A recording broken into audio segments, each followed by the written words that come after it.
Bueno, y a continuación vamos con nuestra última conferencia. Le damos la bienvenida a la doctora Gloria Consuelo Ramírez.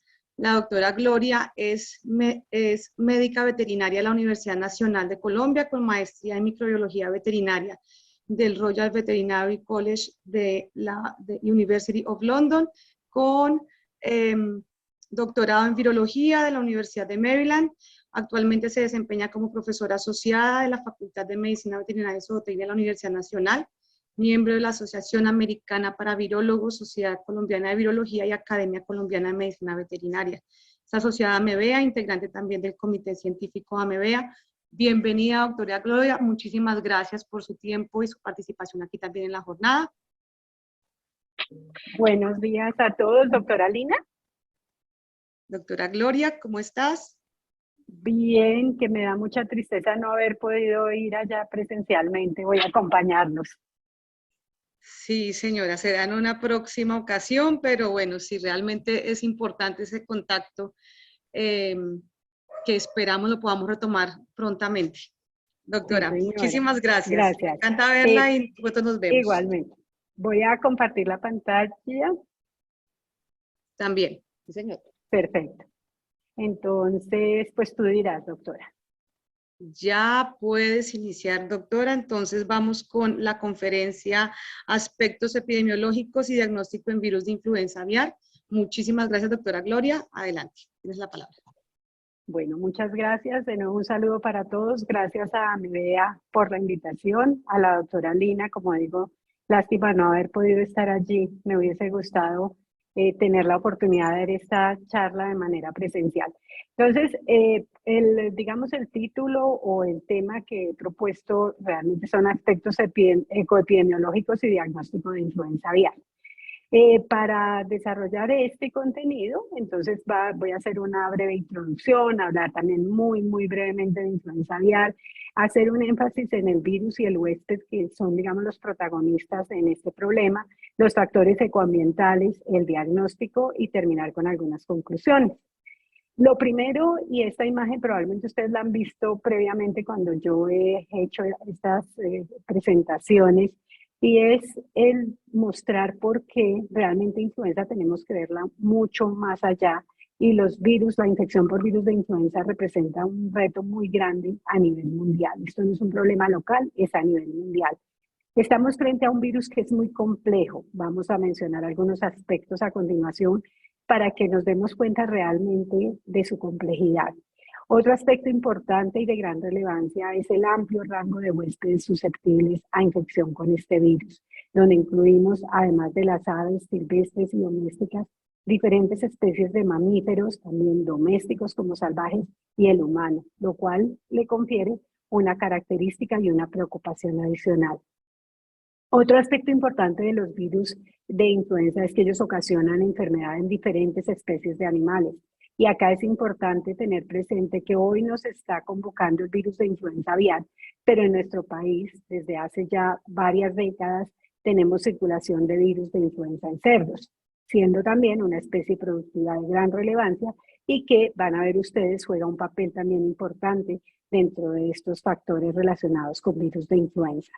Otro punto que también nos preocupa es el impacto económico que tiene la enfermedad, y creo que es una de las razones por las cuales tenemos en estos momentos una preocupación muy grande, y ese impacto económico debemos pensarlo no solo en aquellas aves que se deben sacrificar en un momento dado cuando se hace la detección, se sospecha de la presencia de este virus, sino todos los gastos que implica procesos como este y las pérdidas no solo en ese momento, sino aquellas que se derivan de la eliminación de los animales. Y si pensamos en el virus de influenza cuando toca a la especie, a los humanos, allí le tenemos que adicionar el valor en que se incurre por tratamientos, por tiempo de incapacidad, etcétera. Entonces yo lo que quiero es que ustedes vayan sumando valores y vean que efectivamente ese impacto económico va más allá de lo que estamos viendo de manera inmediata. Con esto también entonces recordar que la infección por el virus de influenza es un problema de salud pública.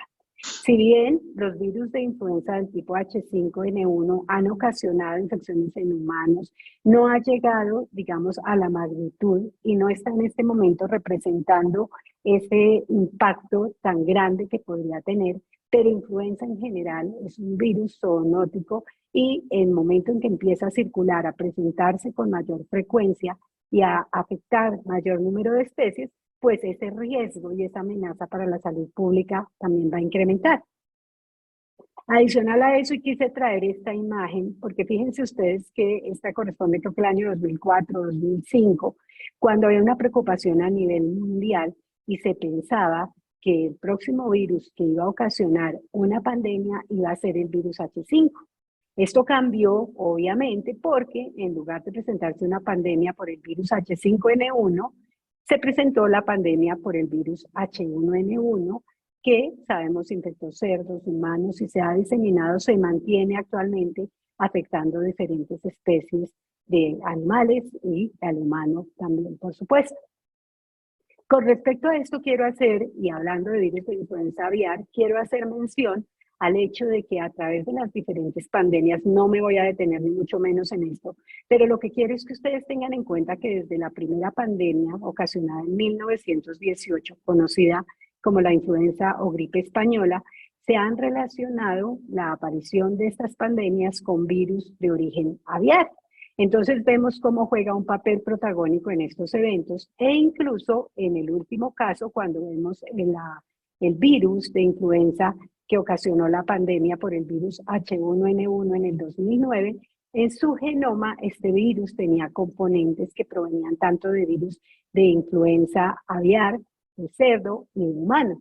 Entonces, nuevamente, con esto lo que quiero es que ustedes vayan como ideando un escenario en el cual vemos que el problema va más allá de lo que estamos viviendo acá. Quiero hacer una breve referencia también a algunos aspectos del virus y de su complejidad que van a tener importancia desde el punto de vista no solo del virus, sino del rango de huéspedes. Entonces les decía que mencionaba uno de los problemas, uno de los retos de la infección por virus de influenza, lo representa la posibilidad, el riesgo de una pandemia. Y les comentaba que desde la pandemia ocasionada en 1918, la gripe española, se relacionó el origen de este virus con un virus de influenza aviar. Y más adelante ha seguido, digamos, contribuyendo de alguna manera en esos diferentes rearreglos que se han dado hasta llegar al virus que ocasionó la pandemia en 2009, que fue un virus del tipo H1N1, perdón, en el cual se incluían dentro de su genoma segmentos provenientes de virus de origen aviar, de origen porcino y de origen humano, conformando un virus con unas características totalmente nuevas que fue capaz en ese momento de infectar a la población humana, desencadenar una pandemia y continuó afectando e infectando diferentes especies y al día de hoy pues este virus sigue afectando y sigue circulando en el medio. Entonces les decía que unos pocos comentarios que me parece relevante con respecto al virus, a su complejidad y a ese amplio rango de huéspedes que tiene.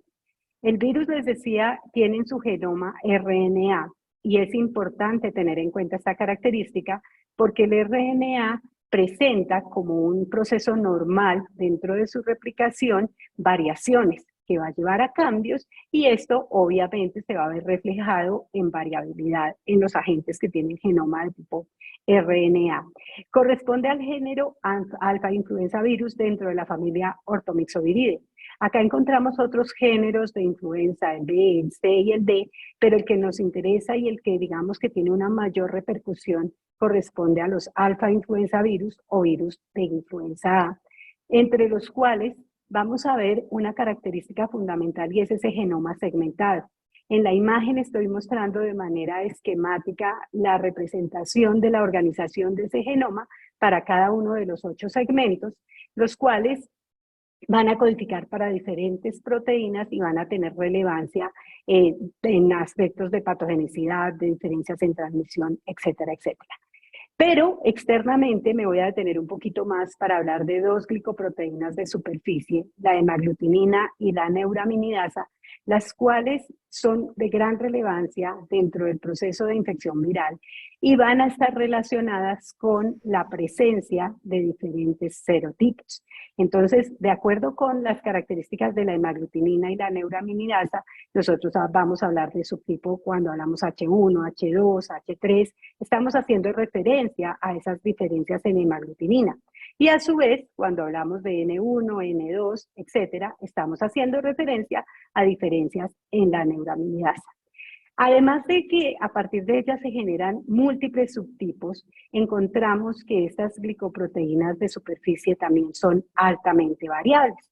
En la imagen que les estoy compartiendo se muestra de manera esquemática árboles filogenéticos que están representando diferentes subtipos que encontramos en aves, en humano, en cerdo, etcétera, etcétera, donde el color nos está indicando cuáles de esos subtipos se encuentran en la especie correspondiente. Acá vale la pena mencionar que las aves silvestres, particularmente aves migratorias, acuáticas, son los principales reservorios de virus de influenza A.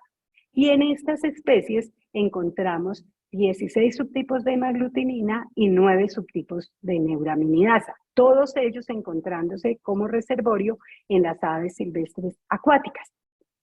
Pero ustedes ven en la imagen que se mencionan 18 hemaglutininas y 11 neuraminidasas. Y esto básicamente está relacionado con dos subtipos adicionales de neuraminidasa y de hemaglutinina que han sido identificados hace relativamente poco tiempo en especies de quirópteros, de murciélagos. Entonces, si nosotros le sumamos a las aves silvestres la existencia de ortomixovirus en especies como los murciélagos, esto le incrementa la relevancia desde el punto de vista de posibles reservorios, si bien estos dos últimos subtipos no se han identificado en especies silvestres y se desconoce en qué otras especies de mamíferos se puedan presentar, el hecho de que estén circulando amerita que nosotros los miremos y tengamos en cuenta también este aspecto. Adicional a eso, la hemaglutinina en particular tiene una relevancia importante porque es el principal determinante antigénico de los virus de influenza. Entonces es contra ella, contra quien el huésped va a producir anticuerpos que van a ser protectivos frente a la infección con el virus. Y por otro lado, también esta hemaglutinina es responsable de la unión a receptores específicos en la célula huésped. Y esto tiene una característica, una función, digamos, adicional importante, y es que cuando nosotros miramos las aves, encontramos que predominantemente va a haber receptores del tipo alfa 2,3 de ácido neuramínico a las galactosidasas en las células huésped. Si miramos en el caso de mamíferos, vamos a encontrar que va a haber receptores principalmente del tipo alfa 2,6, como en el caso del humano, pero si vemos una especie como la porcina, sabemos que allí se pueden encontrar receptores tanto del tipo alfa 2,3 como del tipo alfa 2,6, lo que nos está indicando que son susceptibles a infección tanto con virus de origen aviar como de virus de mamíferos. Pero hasta hace un tiempo se había de alguna manera, y permítanme el término, satanizado al cerdo y se consideraba que era el único que podía ejercer este papel. Pero gracias a diferentes estudios se ha podido establecer que si bien pueden no encontrarse en la misma ubicación, podemos encontrar también en las aves receptores del tipo alfa 2,6 que se consideraban exclusivos de mamíferos y a su vez también en el humano podemos encontrar receptores del tipo alfa 2,3 en la parte baja del tracto respiratorio. Entonces, esto hace que ese rango de huéspedes del virus de influenza sea muy amplia, amplía aún más ese rango de huéspedes, que la especificidad de receptores sea un factor determinante sin que sea el único y que por tanto características moleculares que conducen a esa transmisión interespecie aún no están completamente entendidas. Esto es un factor poligénico. Los diferentes genes del virus de influenza van a estar participando en este proceso. Tenemos por otro lado Y haciendo referencia a estos receptores de ácido siálico, y como les comentaba, al hecho de que hasta hace un tiempo se consideraba que únicamente el cerdo era el que tenía esta característica, acá les estoy compartiendo unas imágenes de un estudio en el cual yo tuve la oportunidad de estar involucrada, y es analizando la distribución de receptores del tipo alfa 2,3, acá es con esta marcación que me identifica receptores de alfa 2,3, esta que me identifica receptores de alfa 2,6, y en fluorescencia que me está identificando en rojo receptores del tipo alfa 2,3 y en verde receptores del tipo alfa 2,6. Entonces, como pueden ver ustedes acá, está mostrándose ese resultado de distribución. En este caso es en la tráquea de animales jóvenes, donde se involucran patos, gansos, faisanes, etcétera, etcétera. Y lo que vemos es que en el caso, por ejemplo, de patos y gansos, en esta edad y a nivel de la tráquea, únicamente se identificó presencia de receptores del tipo alfa 2,3.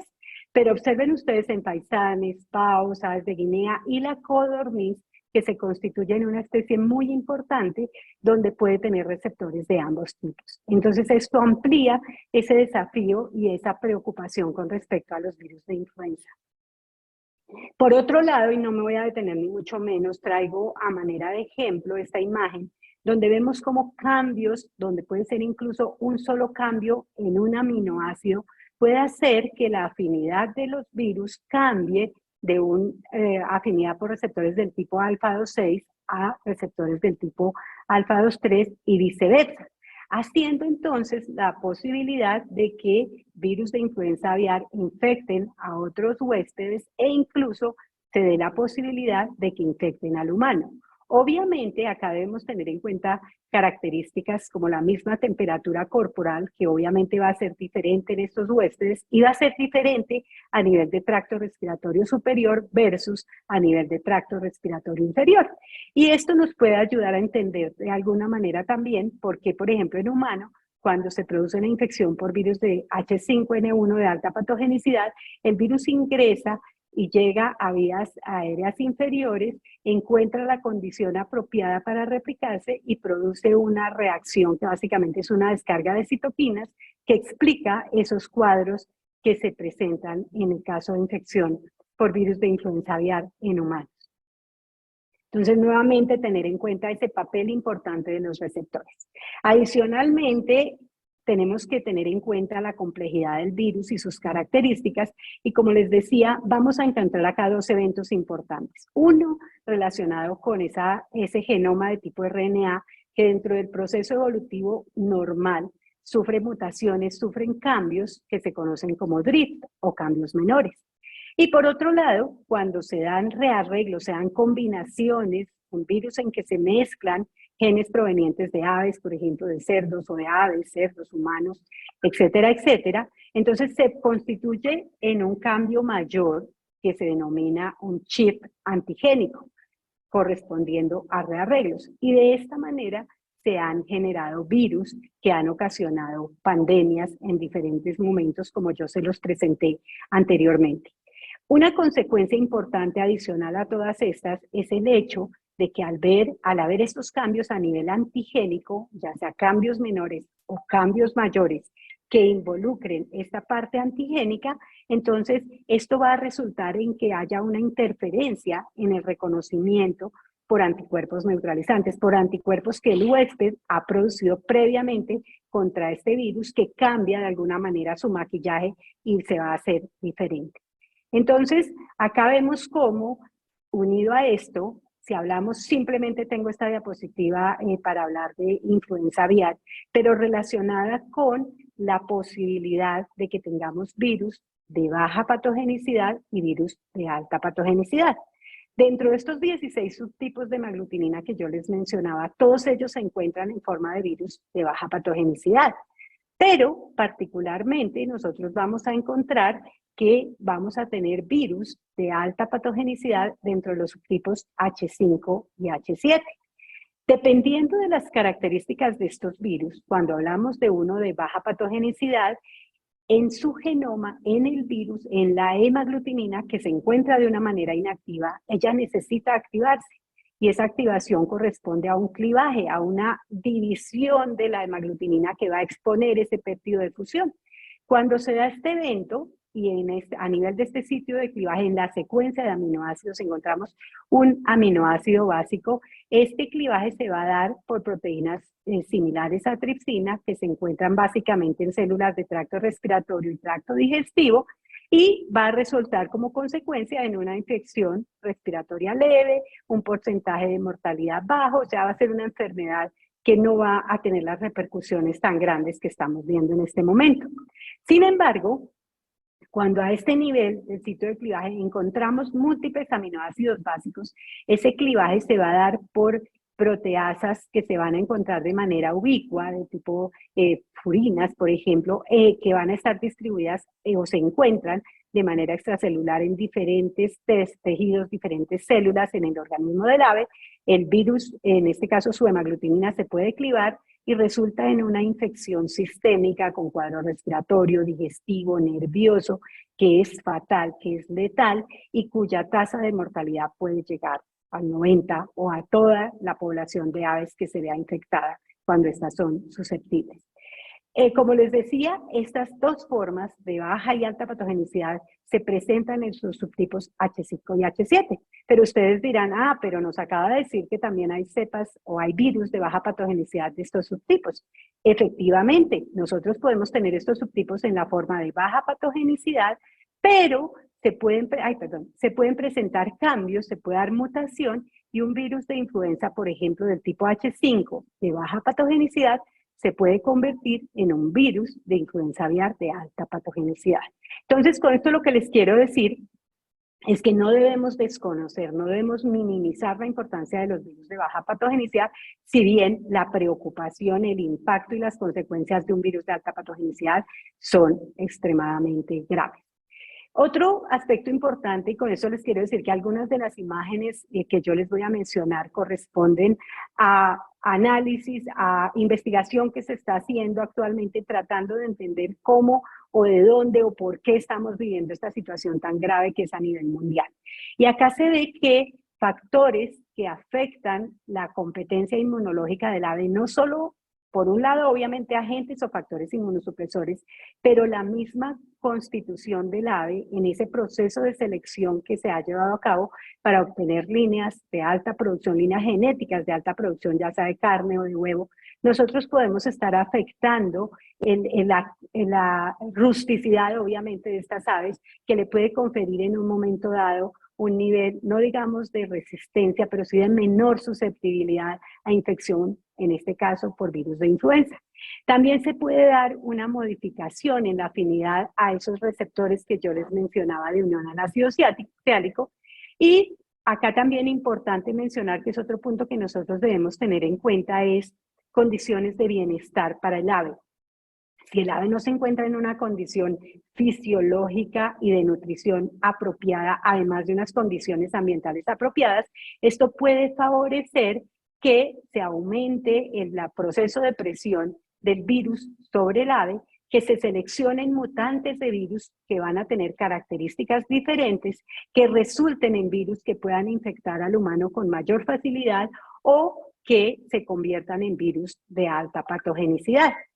Por otro lado, tenemos que, si estas condiciones son apropiadas, si el ave presenta un mayor grado de rusticidad, va a bajar esa presión de selección y va a hacer que estos virus se mantengan de una forma más cercana a la forma silvestre y de esta manera también disminuyen ese reto contra el ave. Entonces, es un aspecto muy importante a tener en cuenta que está en estudio, como les decía.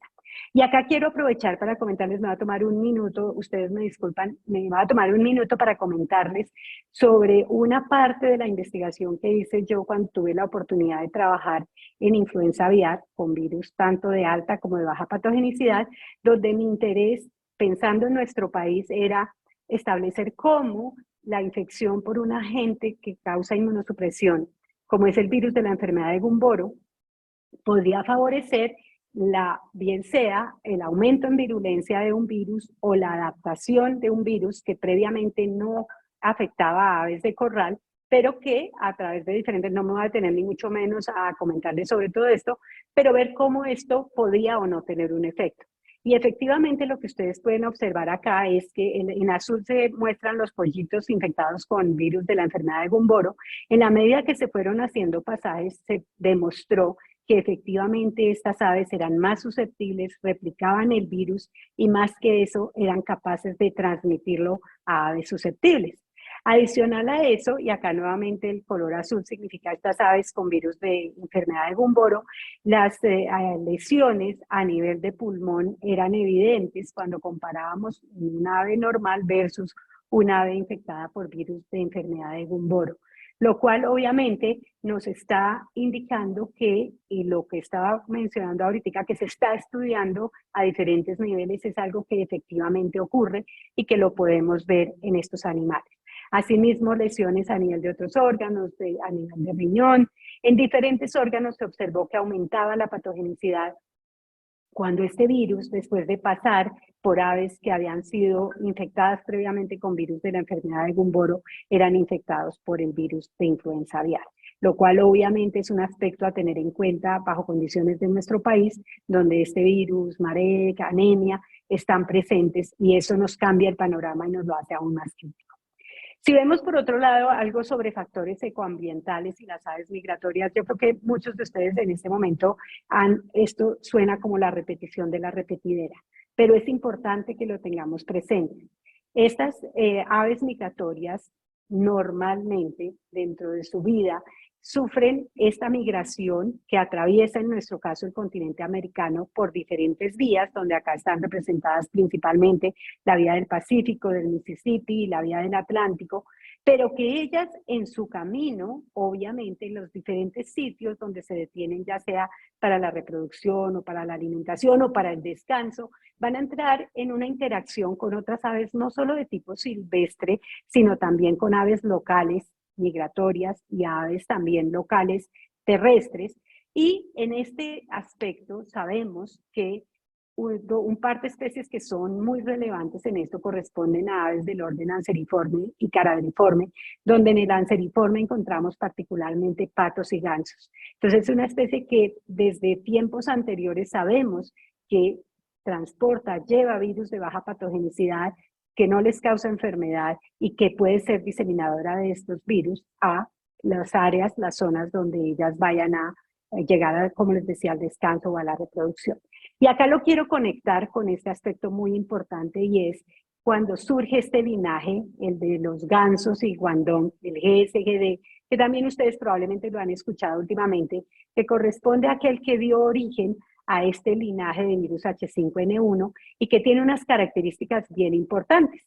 Antes del año 96 tenemos que las aves silvestres migratorias se infectaban pero no presentaban alta mortalidad, no sufrían de infección por un virus de alta patogenicidad y en ese momento aparece este virus H5N1 que ocasiona enfermedad, ocasiona infección en las aves silvestres, aves migratorias, se convierte en un virus endémico en aves terrestres en China y adicional a eso es cuando se prende la alarma porque se presentan infecciones esporádicas tanto en cerdos como en humanos. No es una infección permanente, no es una infección constante, pero es una alarma que llevó a que a partir de allí se empezara a trabajar mucho más, digamos, con más rigurosidad en entender estos virus de influenza aviar.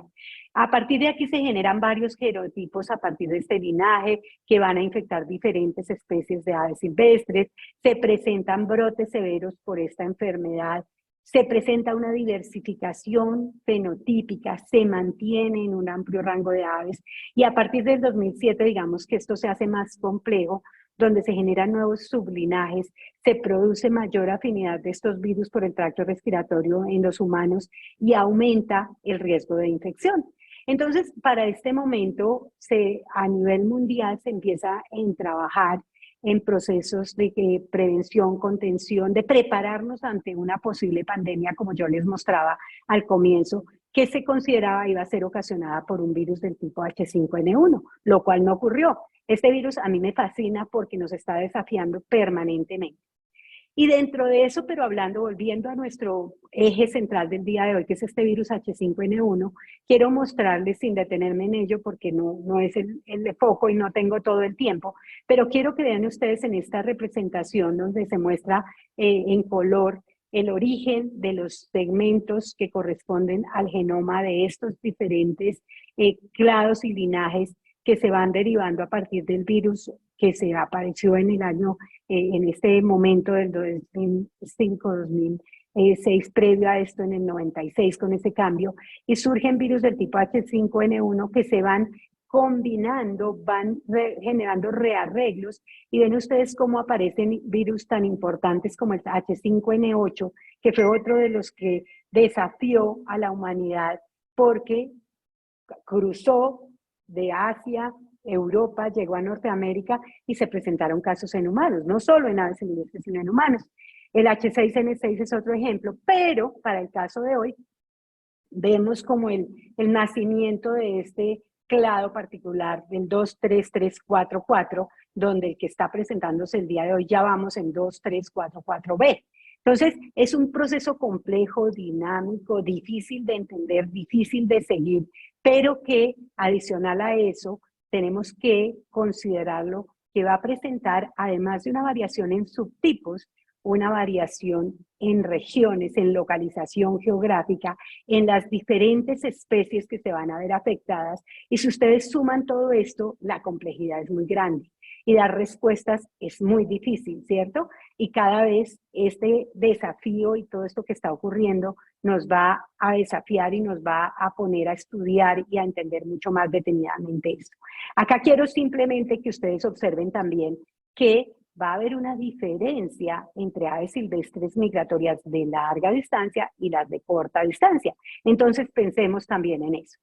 Y desde el punto de vista de Latinoamérica, Suramérica, ¿hay alguna información? No es que no exista, donde ven ustedes que, por ejemplo, Guatemala se ha trabajado mucho, y Guatemala es un país donde hay muchas condiciones que podemos ver de mayor riesgo incluso que las que vivimos en países como el nuestro.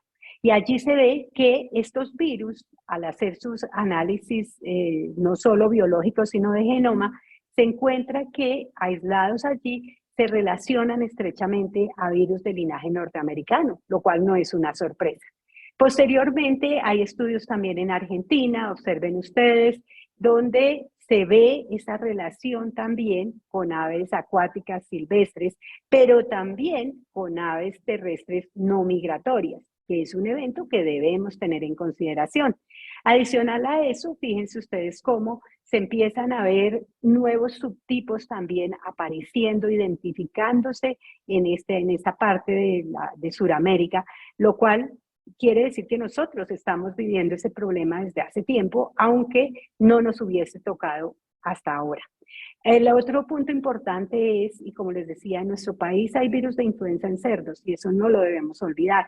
Y esa aparición del virus pandémico en el 2009, que igual se extendió a diferentes partes, y en nuestro país, vuelvo y lo repito, también se presenta y seguimos teniendo presencia de virus de influenza del tipo H1N1, que posteriormente ha sufrido ya rearreglos. Entonces ya no es solo H1N1, sino que encontramos también virus del tipo H1N2, por ejemplo, causando infección en cerdos y causando infección en humanos. No es objeto del tema de hoy, pero es importante que lo tengamos. Igualmente, acá quiero que observemos con base en esos análisis de los virus acá en Sudamérica, en Centroamérica, donde en Bolivia, Chile, etcétera, etcétera, se establece cómo en los colores que se están mostrando aquí en la imagen corresponden a aves, ya sea domésticas o silvestres, y si están ubicadas en Centro o en Sudamérica. Acá vemos cómo esa relación se demuestra con virus del linaje norteamericano y cómo también se propone que haya una relación evolutiva, disculpen, distinta en estos virus de influenza aviar. En ese momento se habla de Argentina, porque nosotros no tenemos, hasta ahora los vamos a tener, no sabemos si esa relación evolutiva sea diferente, no sabemos cómo han aportado estos virus que han estado en Argentina, en Chile, los que ahorita están presentes en Perú, en Ecuador, cómo puedan en un momento dado interactuar y afectar a los virus que están en Colombia en este momento. Por otro lado, es indispensable que nosotros hablemos del efecto de cambio climático. Esta imagen simplemente, y ustedes me disculpan si de pronto voy muy rápido, pero son muchos los aspectos que quisiera poder compartir con ustedes si el tiempo no me da. Acá lo que quiero ver, se muestra el estrecho de Bering como uno de los sitios que por aumento de la temperatura a nivel global ha favorecido ese deshielo, ese cambio en temperatura, adicionado a eso la diferencia en presión de vientos, han afectado los patrones migratorios de las aves. Entonces puede que ellas adelanten su migración o puede que se detengan en otro sitio o que no encuentren el alimento donde previamente lo tenían y de esta manera entonces se demoren más tiempo o confluyan con otras especies de aves. Y se ha visto, esta imagen muestra la proyección de aumento en temperatura hasta el año 2040. Estamos ahí y va a seguir. Y esto favorece entonces esa interrelación y ese contacto entre diferentes especies de aves. Igualmente, si pensamos en ecobiología, y quiero acá también mirar esto, nosotros vamos a empezar, está representado el continente americano, está representado Asia, y vamos a tener un transporte intercontinental, como el que se dio de Europa hacia América, y durante esos procesos se pueden dar rearreglos que han ocurrido efectivamente. Posterior a eso, que es lo que está ocurriendo en este momento, hay transporte intracontinental y también posibilidad de rearreglo. Ya sabemos que este virus presenta rearreglo de virus de origen euroasiático con virus de origen norteamericano. Entonces, es un hecho que eso está ocurriendo. Vemos ya entonces transmisión local, es lo que está ocurriendo. Llegan, en este caso patos, por ejemplo, que entran en contacto con otras aves, especialmente aves de traspatio, en el caso de nuestro país, y allí entonces hay este intercambio. Hay múltiples factores que van a incidir en esta posibilidad. Y de allí entonces se da esa transmisión a nivel local, que posteriormente ya puede entonces de estas aves de corral transmitirse a otras aves de corral. ¿Qué sucede a continuación? Esto genera puntos potenciales de entrada a la población humana. Y acá vemos entonces mercado de aves vivas. Mercado de aves vivas, nosotros pensamos que son esas fotos que nos muestran de Asia, de China, donde está mezclado aves, murciélagos, mamíferos. Puede que acá no tengamos tal variedad, pero tenemos mercados de aves vivas donde confluyen igualmente diferentes especies de aves e incluso mamíferos. Y otro aspecto es, se nos convierte en un problema para las personas que trabajamos, nosotros médicos veterinarios, los que operarios de granja, personas que en un momento dado pueden estar expuestas al virus cuando se presenta infección por virus de influenza aviar de alta patogenicidad. Entonces, nos convertimos nosotros en susceptibles, pero también nos convertimos en unos diseminadores importantes, muy importantes y muy relevantes en la diseminación y transmisión del virus. Puede que en nuestro país la caza de animales no sea algo, digamos, habitual, pero es otra de los puntos donde se favorece esta infección o punto de contacto para el humano. Y obviamente todo esto a qué lleva? A que el virus en el ambiente va a aumentar, va a haber una mayor disponibilidad de partículas virales que potencialmente pueden llegar a estos diferentes puntos y diseminar la infección. Y adicional a eso, frente a un cambio climático donde lo que nosotros hemos hecho invadiendo espacios que eran previamente destinados únicamente a especies silvestres, animales salvajes, nosotros hemos invadido esos ecosistemas, hemos reducido fuentes de alimento, hemos con la parte de contaminación llevado a este cambio climático. Lo que estamos viviendo en esta época es sin precedentes, el aumento, por ejemplo, de pluviosidad y cómo aumentan esos humedales y esos cuerpos de agua que conocíamos hace un tiempo. Algunos se han extendido, otros han desaparecido y todo esto tiene implicaciones muy graves en el contexto de virus de influenza aviar, pero no solo de influenza aviar. ¿Qué sucede en Colombia? Estoy mirando acá cómo voy de tiempo. En Colombia, desafortunadamente, llegó el virus. Nosotros llevábamos realmente mucho tiempo preguntándonos por qué no nos ha llegado, cruzando los dedos para que no llegara, pero de alguna manera también preparándonos. Y yo acá quiero hacer un reconocimiento a toda la labor que en este caso el Instituto Colombiano Agropecuario ha venido desarrollando desde hace varios años en esos planes de vigilancia para enfermedades respiratorias que incluyen influenza aviar, enfermedad de Newcastle, bronquitis infecciosa, lo cual hace que, así como en el 2005 se hizo un programa a nivel mundial, a nivel de nuestro país también haya habido una preparación que nos ha ayudado de pronto a responder mucho mejor que si no la hubiésemos tenido. Entonces, en nuestro país, probablemente todos ustedes conocen, empezamos con un ingreso muy puntual del virus en la región del Tapón del Darién, afectando aves de traspatio, identificando acá a este pato de alas azules, que ustedes ven estas imágenes, me las compartió muy gentilmente el doctor Andrés Osejo de VICA, donde ustedes pueden ver imágenes de nuestro país, de esta especie, que es la que nos llevó a que ingresara el virus, que muestra a la necropsia este tipo de lesiones y alteraciones que no son de fotos, son de la vida real y que nos muestran nos dan un pincelazo de a lo que nos estamos enfrentando. Vemos cómo se ha ido extendiendo, entonces, de Chocó, Córdoba, Sucre, Atlántico, Magdalena, y ayer apareció esta imagen que muchos de ustedes probablemente la tienen de los focos de influenza aviar en Colombia, que siguen confinados, siguen restringidos hasta el momento a explotaciones, o no hablemos de explotaciones, a producción de traspatio, producción a pequeña escala para consumo, etcétera. Y lo que esperamos y lo que todos deberíamos en este momento propender es porque se quede allí, porque se contenga allí, porque se elimine el virus, se erradique y no llegue a las explotaciones comerciales, que sería eso sí sería catastrófico y una amenaza para la seguridad alimentaria, para la industria avícola, para el mundo y para nosotros, obviamente. En esta imagen quería mostrarles que así como la espátula Discord, este pato medialuna o de ala azul, que fue en el que se identificó inicialmente el ingreso del virus, fíjense que en esta especie hay otros subtipos que también se han identificado. Es una especie en la cual es muy factible que nosotros encontremos estos virus.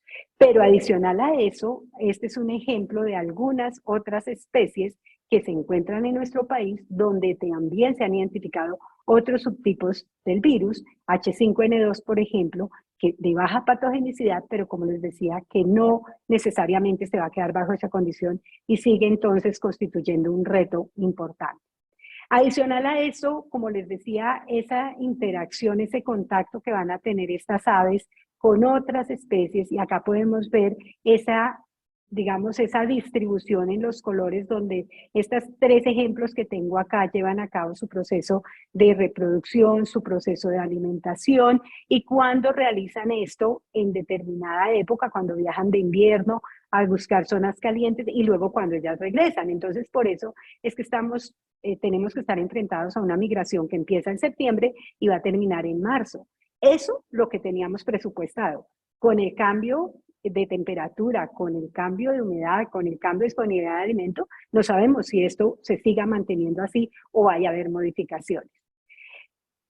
Sigue siendo una amenaza muy grande y en esta imagen que yo estoy mostrando información de la distribución de los predios comerciales en cuanto al número de aves que ellas tienen, pues para nosotros es una ventaja el hecho de que los focos primarios se hayan ubicado en estas zonas donde digamos que tenemos un margen en el que se puede trabajar antes de que el virus llegue a estas explotaciones comerciales.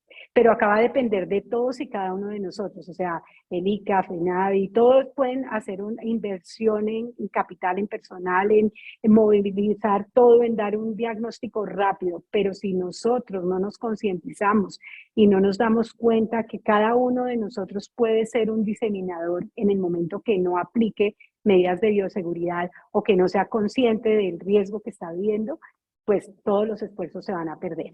Entonces, tenemos que el hecho de haber tomado acciones y medidas rápidas, oportunas y de estar haciendo el sacrificio, la compensación de esas aves que se han tenido que sacrificar, eso nos ha llevado a que todavía estemos en este punto que yo confío realmente y con la ayuda de todos vamos a poder eliminar el virus y vamos a poder seguir siendo libres de ese agente que realmente es desafiante, es preocupante y pues que ojalá lo logremos. En el caso de diagnóstico, pues obviamente después de que se introduce por diferentes formas de transmisión, por vía tanto oropecal, por transmisión aérea, fómites, en fin, hay muchas formas a partir de las cuales el virus se puede diseminar. Los signos que vamos a observar en las aves acá, probablemente los colegas más jóvenes no hayan tenido la exposición o la posibilidad de ver casos tan frecuentes de enfermedad de Newcastle velogénico, pero probablemente mis colegas más contemporáneos, ellos sí hayan vivido situaciones como estas, y en el momento en que ustedes han vivido eso, pues ha sido algo devastador. El país también trabajó y llegamos a declararnos libres de la forma velogénica de enfermedad de Newcastle. Pues influenza aviar es igual o peor que un velogénico de Newcastle. Y es igual o peor porque las características de virus, el rango de huéspedes, la falta de un biológico que proteja realmente contra este virus, no lo tenemos y no es fácil obtenerlo. Entonces, el desafío es muy grande. De ahí que nosotros tenemos que identificar estas lesiones, estas alteraciones, que cuando es un virus de alta patogenicidad se van a ver de manera sistémica, como les decía, unas tasas de mortalidad o más bien un tiempo de mortalidad que puede ser tan rápido como 24 horas, 48 horas, donde muchas veces podríamos en ese caso no encontrar lesiones tan severas porque el virus fue fulminante. Sin embargo, y esto pienso que es importante mencionarlo, para que haya un éxito en el diagnóstico, después de que en campo hemos identificado que hay una sospecha, para este momento cualquier sospecha debemos pensar que es influenza aviar de alta patogenicidad. Es preferible pecar por ser muy precavidos a decir, no, de pronto es otra cosa. Pero viene otro punto importante que va a ser de ahora en adelante fundamental, y es que el éxito en el diagnóstico depende de qué tan buenas son las muestras que llegan para que se haga el análisis en el laboratorio, de que el muestreo sea representativo. ¿A quién le tomo yo la muestra? ¿Qué muestra le tomo? ¿Cómo la tomo? ¿Cómo la envío? ¿Cómo llega al laboratorio? El origen de la muestra, si yo tomé de aves vivas, de aves muertas, de tejido fresco, de tejido congelado. Si ya están fijados, sabemos que aquí no vamos a tener ni para aislamiento, va a ser una muestra que va a ir probablemente para histopatología o para inmunohistoquímica. Que podemos tomar muestras de hisopos, muestras de heces, muestras ambientales, sí, alimento, agua, huevos. ¿Qué muestra estamos tomando? ¿Cuál es la pregunta que yo me hago cuando tomo la muestra? ¿Cuál es la respuesta que quiero obtener por parte del laboratorio o de quien haga este proceso? Entonces allí entramos a pruebas que nos van a medir directamente, unas pruebas de unión primaria que nos van a unir directamente, nos van a mostrar, perdón, directamente la unión del antígeno al anticuerpo, que van a ser sensibles, que van a ser específicas, pero que no siempre las vamos a utilizar o no van a estar disponibles. Tenemos pruebas de unión secundaria que van a mostrar esas relaciones, esa interacción del antígeno y del anticuerpo in vitro. Y tenemos pruebas in vivo. Si bien pruebas in vivo con este agente necesitan unas condiciones de bioseguridad de nivel 3, porque nosotros debemos evitar que haya liberación de este virus, que haya diseminación, que haya transmisión. A nivel in vitro, ¿qué nos puede acercar a conocer si esos anticuerpos que hay en el individuo, sea ave, cerdo, humano, el que sea, si son protectivos? Entonces acá una alternativa a nivel del laboratorio es hacer pruebas de neutralización viral, donde nos va a indicar, como su nombre lo señala, que esos anticuerpos son capaces de neutralizar el virus contra el cual estamos realizando la prueba. Y ojo que dije contra el cual estamos realizando la prueba. Acá de manera esquemática quise resumir cuál es ese proceso que vamos a llevar a cabo. A partir del ave tomamos nuestras muestras, como les decía, ya sea postaqueales, cloacales, tejidos, y acá podemos tomar dos vías. Lo más probable es que la vía que se siga es la detección molecular, obviamente porque necesitamos un diagnóstico rápido, una identificación rápida. Pero nosotros también necesitamos el aislamiento viral. Nosotros, cuando me refiero a nosotros, refiero al país. El aislamiento viral que se puede hacer, virus de influenza se pueden cultivar en huevos de embrión de pollo SPF, se pueden cultivar en células como las células MSK. Los virus de influenza aviar crecen mucho mejor en embriones, en huevos de embrión de pollo SPF, se pueden embriones de pato, depende qué virus estemos hablando, vamos a seleccionar ese sustrato. Después de que lo inoculamos allí, esperamos el tiempo, la temperatura apropiada y vamos a hacer una detección inicial a través de una prueba de hemaglutinación que lo que nos va a permitir entender es si allí en esto que yo inoculé, el huevo o el cultivo, hay un agente hemaglutinante. Son muestras de campo. Entonces, influenza aviar no es el único agente que va a producir hemaglutinación. Pensemos en nuestro país, Newcastle, pensemos bronquitis. Entonces, aquí todavía no termina la historia, todavía no tenemos la respuesta. Entonces, para poder saber qué agente está acá, entonces recurrimos y confluimos acá en una identificación molecular. Para esta identificación molecular debemos extraer el material genético, en este caso ARN viral, realizar una prueba de RT-PCR para llevar a cabo esa amplificación del genoma. Tenemos como blanco el gen que codifica para la proteína de matriz, el gen M, que tiene una ventaja y es que nos va a identificar virus de influenza A, solo influenza A. Si me da positivo, esa es la respuesta que yo puedo dar. Y este puede ser un virus de influenza de cerdo, de canino, de equino, de humano. Simplemente es influenza A. Entonces, después de eso, nosotros necesitamos determinar a qué subtipo nos estamos enfrentando. En el caso de que estamos viendo el día de hoy, nosotros queremos saber si ese es un subtipo H5. En otros países ha habido H7. Entonces, nosotros ya tenemos que hacer una amplificación específica para ese gen HA y decir, es H5. Pero acá todavía no tengo la respuesta, es H5, pero ¿qué características tiene ese H5? ¿Es el H5 de baja patogenicidad? ¿Es el de alta patogenicidad? ¿Es igual? ¿Es diferente? Ahí viene la pregunta. Entonces nosotros, y acá yo lo menciono, hemos venido trabajando con el ICA y con Por Colombia, con apoyo del laboratorio del doctor Daniel Pérez en Estados Unidos, implementando una prueba, ya la hemos trabajado, ya tenemos resultados súper importantes e interesantes en virus de influenza en cerdos, donde esta prueba nos permite hacer una amplificación simultánea de todos los genes que conforman el virus de influenza. Entonces nosotros a partir de este procedimiento, y acá en la imagen les muestro una foto, esto corresponde a virus de influenza en cerdos, en la cual cada carril me está mostrando amplificación para un virus.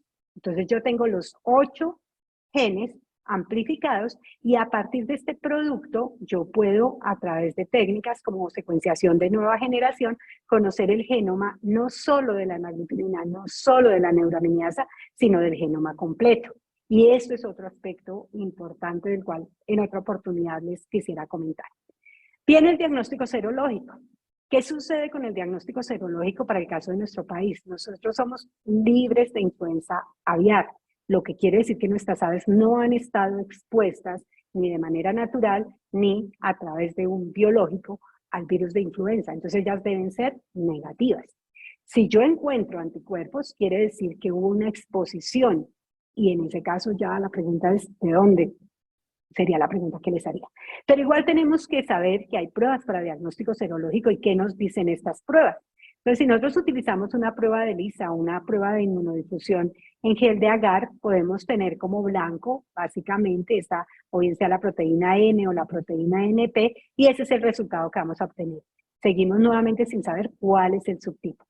Tenemos, por otro lado, cuando evaluamos presencia de anticuerpos contra la proteína HA, esos anticuerpos van a tener la característica o la propiedad de inhibir la hemaglutinación. Son anticuerpos inhibidores de la hemaglutinación que se han producido como resultado de una exposición al virus o a la hemaglutinina del virus. Entonces, esto nos va a permitir establecer, hacer una relación semicuantitativa de estos anticuerpos y adicional a eso podemos o debemos enfrentarlo con los virus. Si es subtipo H5, vamos a hacer un HI para H5, si es H7 vamos a hacer para H7, si es H1 para H1, y acá entonces esto nos representa un reto, porque por eso les decía, el aislamiento no lo vamos a hacer todos, pero necesitamos virus del que está circulando en nuestro país para utilizarlo, por ejemplo, en una prueba como estas, y mirar si los anticuerpos que yo encuentre, no sé, ojalá no tengamos que hacerlo, que esos anticuerpos que yo encuentre son contra el virus al que se están desafiando las aves.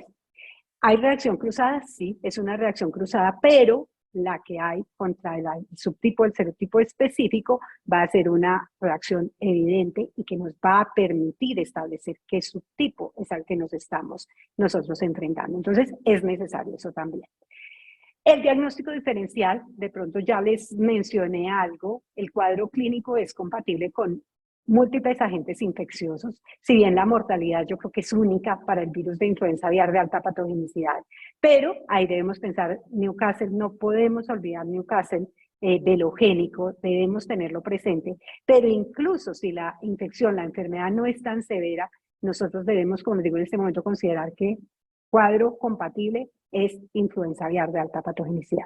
Esto pensando en las aves de corral. Si pensamos en las aves silvestres, nosotros podemos tener aves que no muestren signos o que muestren signos muy leves. Entonces ahí se nos complica más la situación. Entonces eso también debemos tenerlo en cuenta. Esta tabla que la encuentran ustedes en la página, en el manual de la Organización Mundial de Salud Animal, básicamente lo que está mostrando es un resumen de lo que yo les acabo de mostrar de manera gráfica, donde el método que vayamos a utilizar debe estar relacionado con el propósito, como les digo, para qué y por qué estoy haciendo esta prueba. Y tengan en cuenta ustedes, y básicamente esta imagen la estoy usando con esa finalidad, hay algunos procedimientos que van a ser recomendados para ese propósito. Entonces, cuando tiene 3 crucecitas es que ese es el recomendado.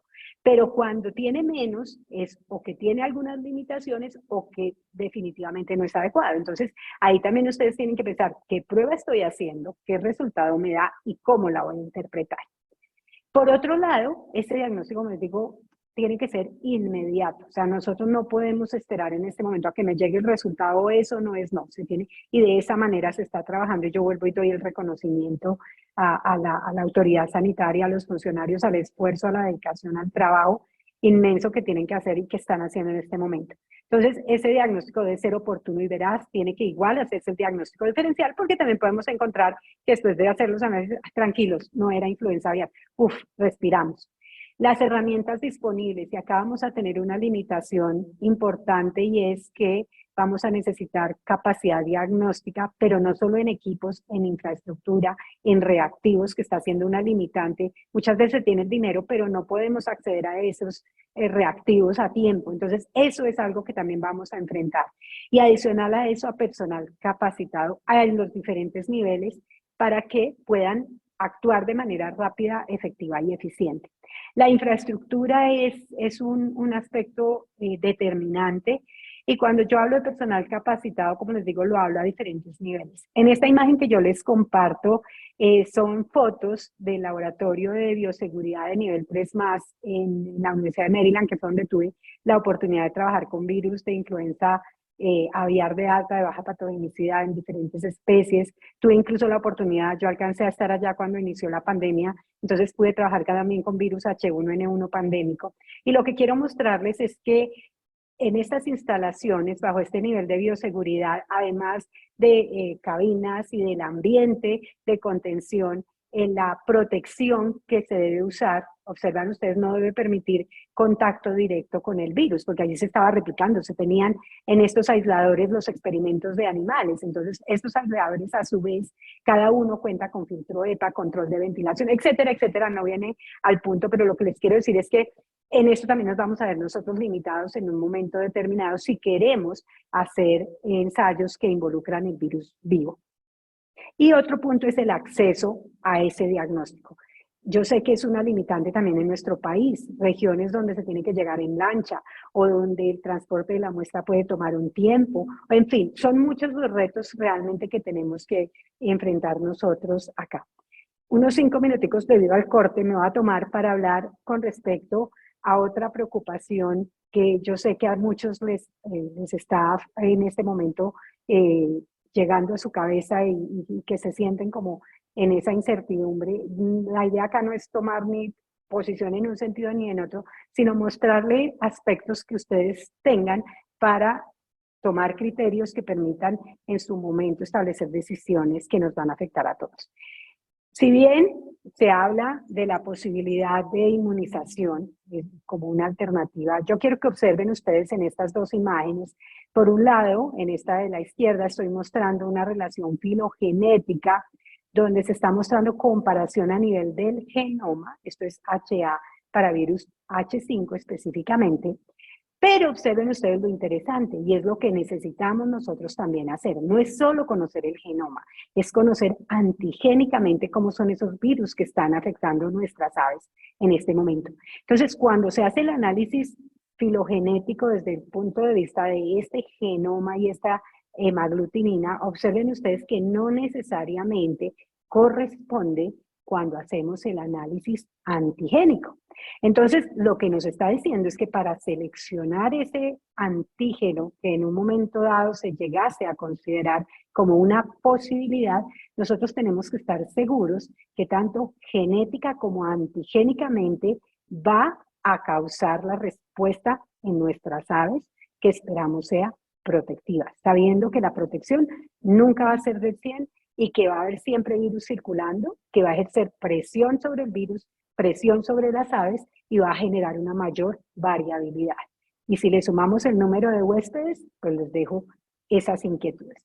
Y por otro lado, yo les mostraba unas imágenes donde se mostraba la diversidad también geográfica. Y fíjense ustedes acá en esos análisis también cómo en Norteamérica, de acuerdo con las diferentes regiones, podemos observar diferencias también en estos virus a este nivel. Entonces, es otra tarea que nosotros necesitamos y debemos hacer. Por otro lado, y esto hace referencia a un ejemplo de un estudio que utilizó virus H9 como una estrategia de inmunización, pero quiero que ustedes observen cómo se induce, se favorece un cambio de los virus de campo cuando se introducen virus vacunales y estos se introduce el virus vacunal, cambia el virus de cambio, cambiamos el virus vacunal y esto es una experiencia que ustedes mucho mejor que yo conocen en campo para otras enfermedades, pero en el caso de influenza es más complejo, es más, tiene mayores implicaciones a corto, mediano y largo plazo. Entonces es algo que tenemos que analizar. Adicional a eso, esto implica, en el momento que se introduce un biológico, implica un monitoreo, vigilancia permanente. Estos son también recursos, esto también es personal, esto también es una inversión que se debe consolidar. Adicional a eso, probablemente están más familiarizados con vacunas de influenza en humanos, que se aplican y se llama gripe estacional, aunque en nuestro país, por ejemplo, no hay estaciones, pero sabemos que cuando es época de mayor frío, pues se exacerban enfermedades respiratorias y una de las medidas de prevención es inmunizar contra virus de influenza. Pero en humanos, con los recursos, con todo lo que se conoce, hay necesidad de hacer un monitoreo permanente y evaluar cuáles son las características del virus desde el punto de vista genético y antigénico que se van a involucrar en la preparación de la vacuna que se va a usar para el siguiente año. Es algo que igual tendría que hacerse si se introduce una vacuna en aves, en cerdos o en otra especie. Adicional a eso, si la producción se basa en huevos y estamos viviendo una crisis como la actual, va a haber disminución en la oferta de huevos, de embriones, de huevos SPF para utilizar en vacuna. Piensen ustedes lo que ocurrió con COVID, siendo un coronavirus y siendo una situación de la cual no hemos salido, pero esto mismo lo podemos poner en este momento pensando en influenza aviar. El nivel de inmunogenicidad, entonces acá vamos a pensar si son vacunas inactivadas, la inmunidad va a ser básicamente humoral, entonces nosotros necesitamos frente a este virus una inmunidad no solo humoral, sino también necesitamos inmunidad celular. El tiempo de producción, entre que tengamos el virus, lo conozcamos, lo identifiquemos, se seleccione las semillas, se produzca, etcétera. Ese es otro punto a tener en cuenta en este desafío. Entonces, pues, ¿qué podemos hacer? Yo pienso que podemos hacer mucho y se está haciendo. Inicialmente es aunar esfuerzos y formar equipo. Estos son problemas que no podemos resolver a nivel local, a nivel individual, sino que se tiene que involucrar desde el gobierno central, que es el que en un momento va a tomar las decisiones, pero que tiene que estar asesorado y tiene que estar acompañado igual la institución responsable de la salud animal, el ICA, las asociaciones de productores, porque obviamente a todos, e independiente que sea el productor, a todos nos va a afectar el bolsillo en el momento que suban los precios del pollo, del huevo, como decíamos, seguridad alimentaria es otro problema. Pero también es importante, y agradezco por eso, invitar a la academia, a los investigadores, aliados estratégicos, porque cada uno desde su experticia y desde su visión particular puede aportar y entre todos se pueden buscar mejores alternativas. Se requiere, como les digo, independiente de que logremos en este momento que lo vamos a lograr eliminar el virus, se requiere mantener una vigilancia epidemiológica permanente. Eso ya sabemos desde antes y es algo que va a continuar. Debemos establecer la dinámica de la infección y los factores de riesgo en diferentes sistemas productivos, ¿sí? Ese es otro punto. Realizar no solo estudios de epidemiología tradicional, sino también de epidemiología molecular, porque ustedes vieron que eso nos va a permitir conocer el virus contra el cual nos estamos enfrentando. Se debe también apoyar la investigación para que se puedan buscar respuestas a preguntas. No estoy diciendo encontrar, estoy diciendo buscar respuestas a preguntas bajo condiciones locales. La geografía, el clima, los sistemas de producción, nuestra misma idiosincrasia y factores antropocéntricos hacen que tengamos que mirarnos a nosotros y analizarlo bajo nuestras condiciones. Tenemos que considerar el impacto de huéspedes y reservorios. Ya sabemos que H5N1 no está afectando solo aves, sino también mamíferos. Entonces, ese es otro aspecto importante. ¿Qué otros huéspedes, qué otros reservorios en nuestro país que tiene la mayor biodiversidad del mundo en especies de aves y una altísima biodiversidad en especies de mamíferos? La responsabilidad es grande.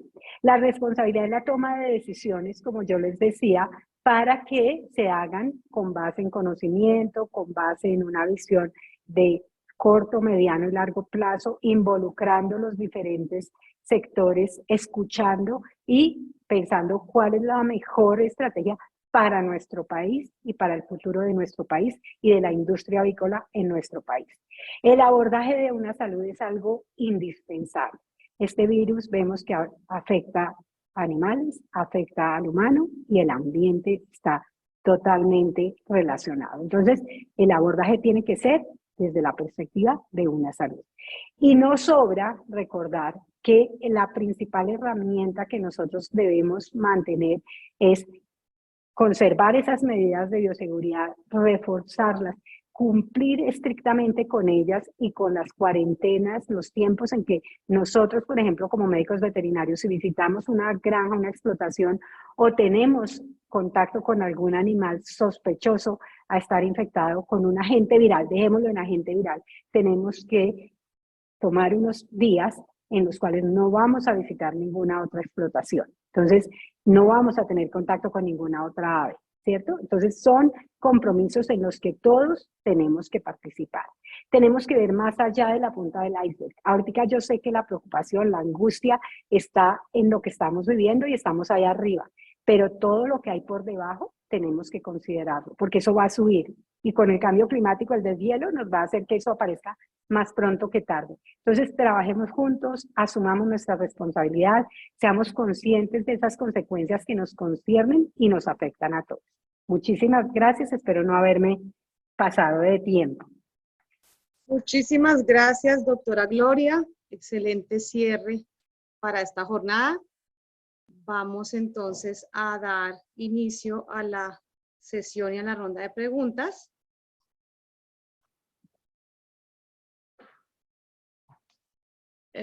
Por aquí tenemos, por favor, las personas presentes que tienen preguntas. Las hacemos aquí. Nos quedamos aquí y ya vamos a iniciar. Están el doctor Quintana, doctor Aldana, el doctor Walter, también está por aquí. Sí, señora, estoy acá contigo. Ah, ok, excelente. Doctor Walter, muchas gracias. Listo, entonces están todos nuestros conferencistas aquí ya listos para responder la ronda de preguntas. Muchísimas gracias. Voy a darle paso a las preguntas que hay en el auditorio. Ellos van a pasar aquí directamente, son justamente aquí. Ya, por favor, me regalan el nombre, tal vez el semestre, y pasamos a preguntas. Entonces, doy apertura primero a los que están acá presentes. Muy buenas tardes a todos los ponentes. Mi nombre es Nicolás Gamboa, soy estudiante de Medicina Veterinaria y Zootecnia de noveno semestre en Chabel, Tolima. Mi pregunta es para el doctor Gustavo Quintana y es, ¿existe alguna posibilidad que Colombia pueda generar un escenario en donde no dependa de las materias primas traídas del exterior y sea el mismo industria colombiana que las pueda diseñar y no depender tanto de, digamos, de la economía mundial y sus posibles cambios que sucedan? Gracias, Nicolás, por esta pregunta. Muy buena pregunta, ¿cierto? El panorama con respecto al suministro de materias primas de origen nacional es complejo, pero estamos trabajando en ello, ¿cierto? Desde los diferentes actores de la industria.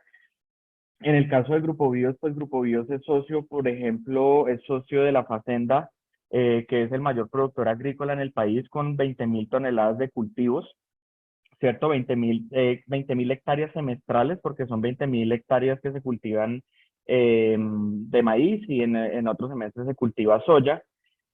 Adicionalmente estamos trabajando en el proyecto de siembra maíz que en este tenemos alrededor de 2.000 hectáreas de siembra de cultivos, igualmente semestrales en Córdoba, pero aquí hay un panorama complejo. Nosotros tenemos que entrar a competir en el mercado en costo y en eficiencia. ¿Y cuál es este panorama? Que nosotros nosotros estamos buscando las eficiencias de cultivo, ¿cierto? Y en este momento en Colombia se está produciendo una eficiencia de maíz a 5.5 toneladas por hectárea, mientras que en los Estados Unidos se producen a 11 toneladas por hectárea, ¿sí? Si bien en eficiencia nosotros no podemos competir y nunca vamos a competir en la producción de maíz, sucede porque el maíz, como siendo una gramínea, necesita entre 15 y 16 horas de luz para poder dar esa eficiencia. En Colombia nosotros no alcanzamos 12 horas de luz, ¿sí? Pero lo que sí podemos competir en Colombia es con el costo de producción. Sí tenemos la capacidad de producir a un costo mucho más, a un costo más bajo para poder ser competitivos en el mercado. En el caso de la soya, sí tenemos una ventaja, o una ventaja no, pero sí tenemos un modo de ser competitivos en el mercado. Estados Unidos produce soya, torta no sino soya, a 3.5 toneladas por hectárea, mientras nosotros estamos produciendo 2.2. Entonces, digamos que seguimos trabajando en ello y allí hay un potencial muy grande.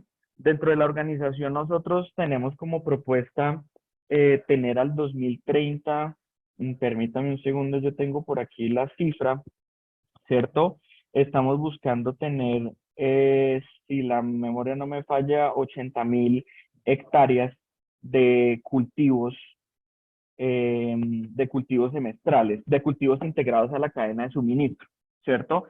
¿En qué es lo que estamos trabajando? Estamos trabajando, por ejemplo, en Córdoba, estamos trabajando con productores,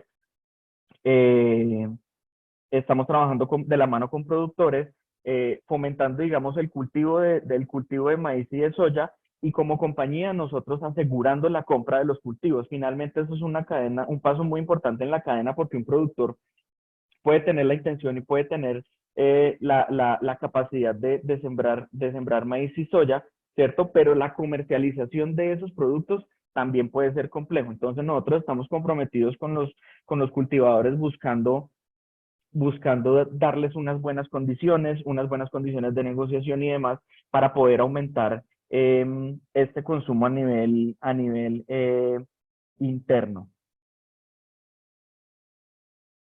Muchísimas gracias al doctor Gustavo. Vamos entonces a hacer una pregunta del auditorio y otra pregunta del chat para que también los que están aquí conectados puedan ir resolviendo sus preguntas.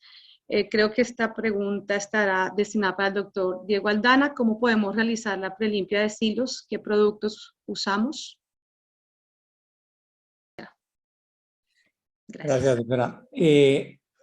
A ver, en principio tal vez hay que aclarar un poco el concepto de prelimpia. Realmente la prelimpia es una actividad que se hace cuando, digamos, usualmente se está recibiendo el grano y cuando vamos a entrar al almacenamiento.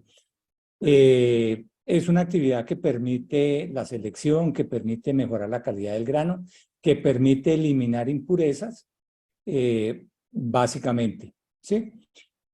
Ya lo que es la actividad de limpieza y desinfección de un fondo de silo, pues entra dentro de los programas de calidad y higienización que se tienen dentro de una planta. Todo el programa de evacuación de residuos, lavado, limpieza o desinfección, programas de control de plagas que se tienen en los silos para de nuevo hacer el vaciado. Entonces son dos actividades que son diferentes, ¿sí? La prelimpia es básicamente una actividad mecánica donde tenemos unas turbinas y tenemos unas cribas o unas arandas que lo que hacen es retirar las impurezas. Y el otro proceso de los silos es cuando realmente estamos ya para evacuar el silo o cuando desocupamos el silo y cuando se decide por criterios de calidad de la compañía cuáles deben ser los programas de limpieza y desinfección o mantenimiento que se tengan que hacer a ese tipo de instalaciones. Ok, muchísimas gracias, doctor Diego. Vamos con la siguiente pregunta aquí en el auditorio.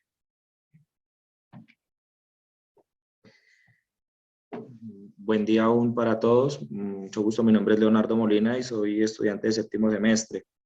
Esta pregunta pues inicialmente va encaminada al doctor Diego Fernando Aldana y es con la problemática de las materias primas, ¿cuáles alternativas pues se han usado o se han visto pues viables en todo este caso que pues usted nos expuso esta mañana?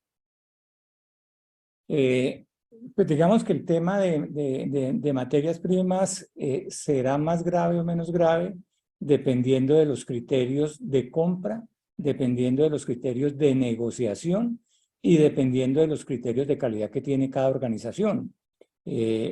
Todos vemos cómo a nivel digamos, de la industria, muchas veces un embarque o un camión de maíz no entra a una planta, es rechazado y va a otra planta o a otra instalación y entra porque se negocia el precio por la necesidad que tiene esa compañía en ese momento del producto. Entonces, en primer lugar, digamos que vamos a depender mucho de los criterios de calidad que tiene la planta para el ingreso de sus materias primas. Y en relación a los programas de micotoxinas, pues va a depender mucho, uno, de la capacidad de detección que tenga la compañía para determinar el tipo de toxina que esté en ese momento siendo prevalente. No es lo mismo, y vamos a hablar de situaciones actuales, reales, no es lo mismo y enfrentar unos niveles altos de micotoxina, especialmente de DON, ¿sí? Que estar enfrentando niveles prevalentes de aflatoxinas. Entonces, va a depender mucho, primero, de esa capacidad que tenga la compañía para determinar el tipo de micotoxina que esté prevalente. Y en segundo lugar, ahí sí depende mucho, voy a decir, del criterio del nutricionista, en qué producto es el que voy a utilizar o cuál es el cóctel de productos que vamos a utilizar. No sé si la palabra sea correcta, infortunadamente o no, en nuestra nutrición, nosotros dependemos mucho, sí, dependemos de una nutrición que fundamentalmente es comercial, en donde esos criterios de calidad o esas estrategias de control, pues usualmente son reserva del dominio de la compañía.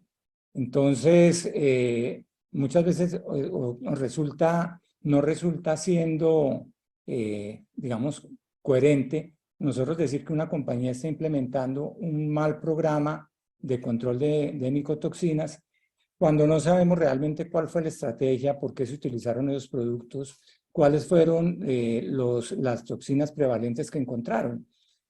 Muchas veces digamos, el aditivo es el correcto, pero el campo definitivamente siempre nos va a decir una cosa diferente, ¿no? El campo es el que nos va a decir si efectivamente ese programa, esa estrategia de control de micotoxinas es la adecuada o no.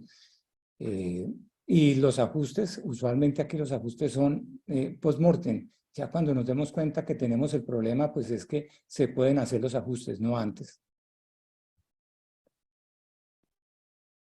Muchísimas gracias, doctora Aldana.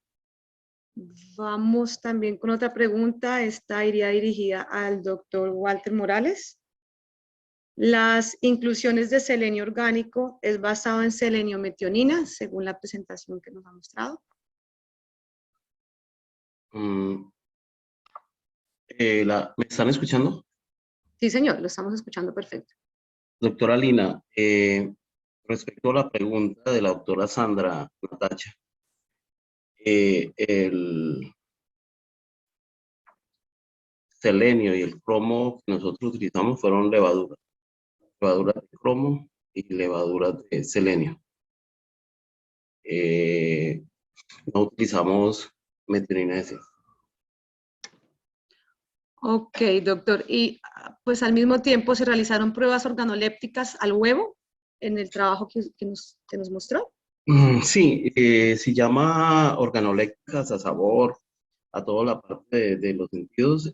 Sí, normalmente nosotros tenemos en esa compañía venta directa al cliente y ese tipo de huevos se testeó y la verdad que gustó mucho no solo la coloración, sino el tamaño del huevo, el color y el sabor. Respecto a los análisis que hicimos a nivel físico-químico, en la Universidad de la UIS, la Universidad Industrial de Santander, nosotros hicimos todo el esquema de encontrar la cantidad de cada uno de los ácidos grasos de cadena corta, media y larga. Es decir, el cuarto artículo que está por publicar tiene la composición de esos huevos, tanto eh, internamente para los diferentes tratamientos y las proporciones de omega 3, omega 6 que encontramos en los diferentes trabajos. Gracias, doctor Walter. Voy a continuar aquí con las preguntas para el doctor Walter, porque ya se nos viene como un bloquecito de preguntas para la doctora Gloria. Realizaron análisis económico a la inclusión de la mezcla de aceites, selenio y cromo orgánico. ¿Cuál es el costo promedio del aceite de Sacha Inchi, pesos por kilo? Sí, estamos también publicando un artículo sobre el costo por medio de modelación matemática, el costo óptimo, y como digo, está por publicar. Normalmente un kilo de Sacha Inchi de aceite es estacionario, porque aquí en Ibagué, en Chapetón, hay una fábrica de extracción de aceite. Esa fábrica de extracción de aceite compra muy barato cuando en China no hay compra de parte de Perú. ¿En qué sentido? Los peruanos tienen la planta de extracción aquí en Ibagué, exportan todos a China y cuando la China no demanda el producto, los agricultores se llenan, el precio del producto baja y el costo del aceite varía. Entonces tú puedes conseguir aceite fácilmente de 6.000, 7.000 pesos, como cuando hay escasez, ese mismo kilo de aceite puede costar 32.000 pesos.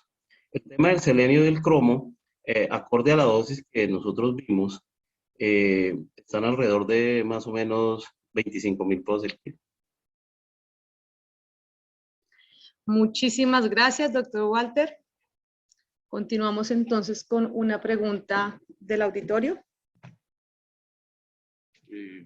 Muy buenas tardes, días.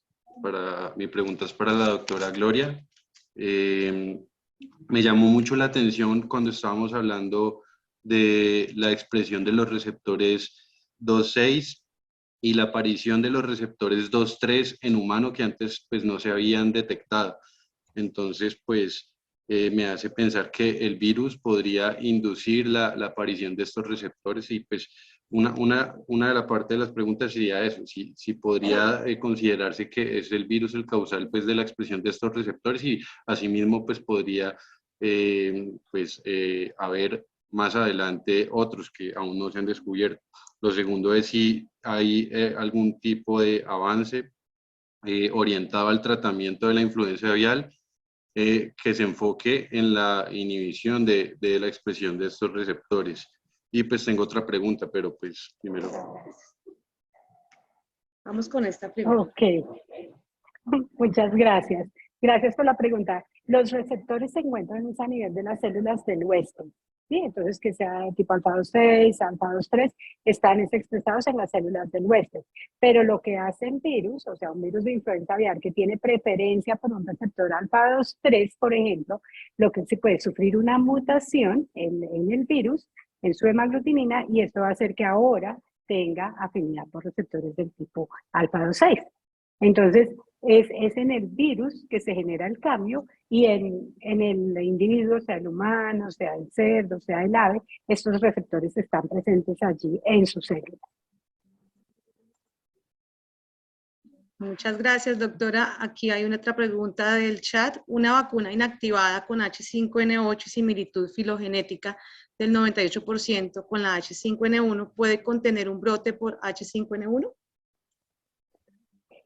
Bueno, esa pregunta es difícil de contestar en el contexto que la están haciendo, ¿cierto? Me están hablando de un H5N8 y me están hablando de similitud genética. Entonces, si recuerdan, una parte, digamos, de lo que buscamos es que tenga homología desde el punto de vista genético, pero más allá de eso, desde el punto de vista antigénico. Entonces, y acá digamos, nos enfocaríamos únicamente en la hemaglutinina, que es de tipo H5. Pero si es similar genéticamente, pero muy diferente antigénicamente, pues obviamente va a haber una respuesta, pero la respuesta es parcial, no va probablemente a proteger contra el virus de desafío. Gracias, doctora. Aquí mismo nos preguntaban qué tan alto es el riesgo del virus para el ser humano. Este virus H5N1, y me refiero específicamente a, si me preguntan influenza infecta al humano. Si me preguntan virus de influenza H1N1 del tipo pandémico, ese lo compartimos con diferentes especies y el humano. Si me preguntan específicamente subtipo H5, ahí le tenemos que poner también el componente de la neuraminidasa. Entonces les decía, por ejemplo, H5N8 causó infección y se consideró en su momento un problema también para el humano. El H6N6, H9 es otro virus que infecta al humano. Este H5N1 ha ocasionado unos casos muy, digamos, esporádicos, uno en España, uno en Estados Unidos, pero han sido casos muy limitados.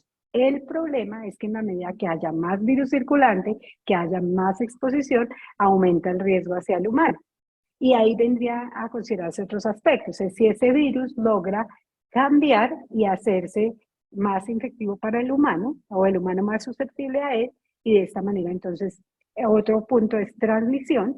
El virus aviar no se transmite eficientemente de humano a humano, pero si cambia sus características, que esos son los riesgos, si él cambia sus características y adquiere capacidad de transmisión de humano a humano, eso sí sería un problema muy, muy grave.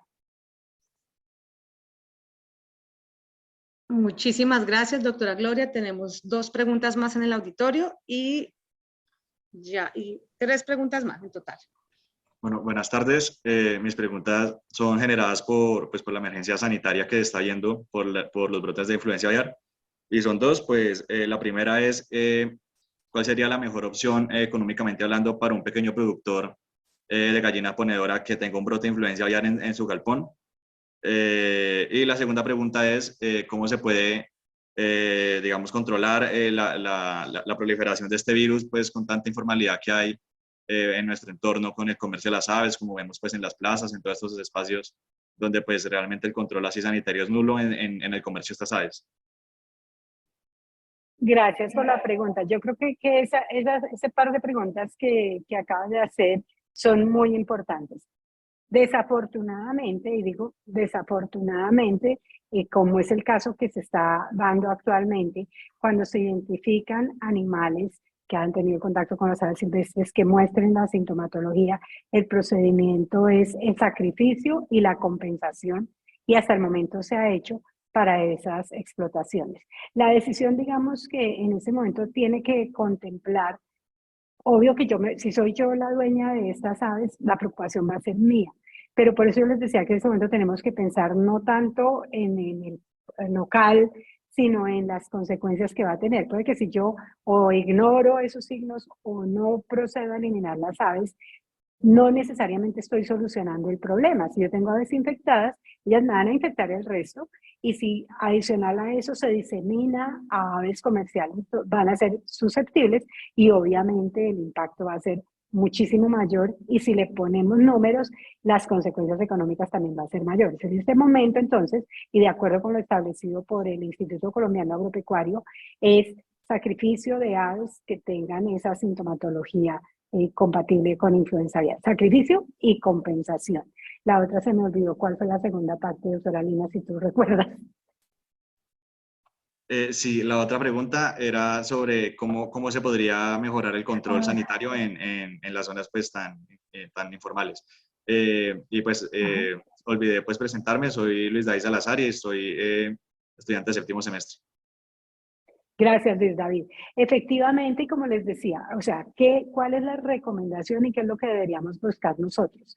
Contener el virus donde está y eliminarlo. Cuando yo digo eliminarlo, además del sacrificio de las aves, la disposición apropiada de los cadáveres, la desinfección, el vacío sanitario, restricción de movilización, tanto de todo lo que tenga que ver con las aves, restricción de movilización de las personas, incluso los profesionales que tengan que atender esos casos, ellos también tienen que hacer ese periodo de, digamos, de cuarentena, porque nosotros mismos nos podemos convertir en diseminadores del virus.